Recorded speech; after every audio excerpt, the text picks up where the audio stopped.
ఉన్నప్పుడు నన్ను గెలిపించుకుంటారు.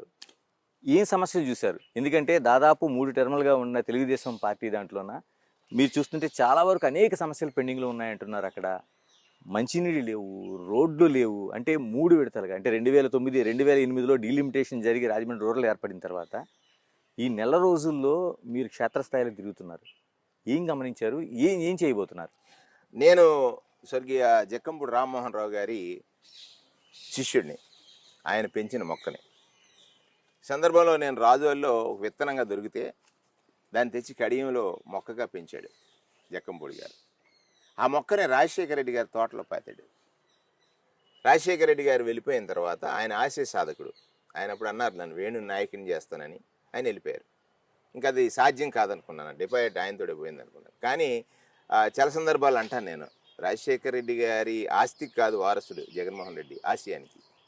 కాబట్టి నాలాంటి వాడిని మంత్రిగా చేశారు.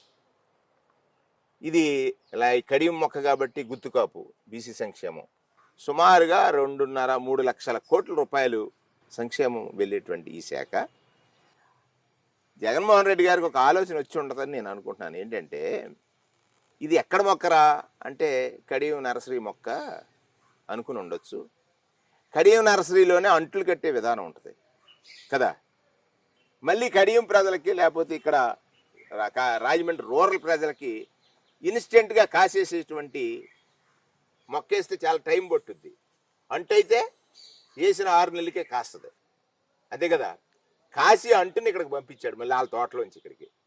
సో ఇక్కడ నేను చూసినటువంటి సమస్యల్లో ఇప్పుడే ఒక నెల కాలంలోనే చాలా మార్పులు తీసుకురావడానికి ప్రయత్నాలు చేశాను. అన్నిటికంటే నన్ను గెలిపించడానికి రేపు ప్రధానమైనటువంటి అంశం ఏంటంటే 2019లో జగన్మోహన్ రెడ్డి గారు నవరత్నాల్ని ప్రకటించారు, దీన్ని నమ్మి ఓటు వేయమని అడిగాం మేము. ఇవాళ 24లో నవరత్నాలను ప్రకటించిన జగన్మోహన్ రెడ్డి గారు నవరత్నాలు మీకు అందించారు. రత్నాల మాల మీ ఇంట్లో ఉంది కదా, రత్నాల మాల మీ ఇంట్లో ఉంది. మీరు రేపు వేసే ఓటు ఒక పేదవాడి జీవితానికి భద్రత, పేదవాడి జీవితానికి భద్రత మీరు వేసే ఓటు అని అడుగుతాం. ఓటు అంటే చెప్పింది చేసిన వ్యక్తిని, చెప్పింది చెయ్యని వ్యక్తిని ఇద్దరిని చూసినటువంటి సాక్షులు ప్రజలే. అబద్ధమాడిన చంద్రబాబుని, నిజం చెప్పిన జగన్ గారిని చూసింది ఎవరు?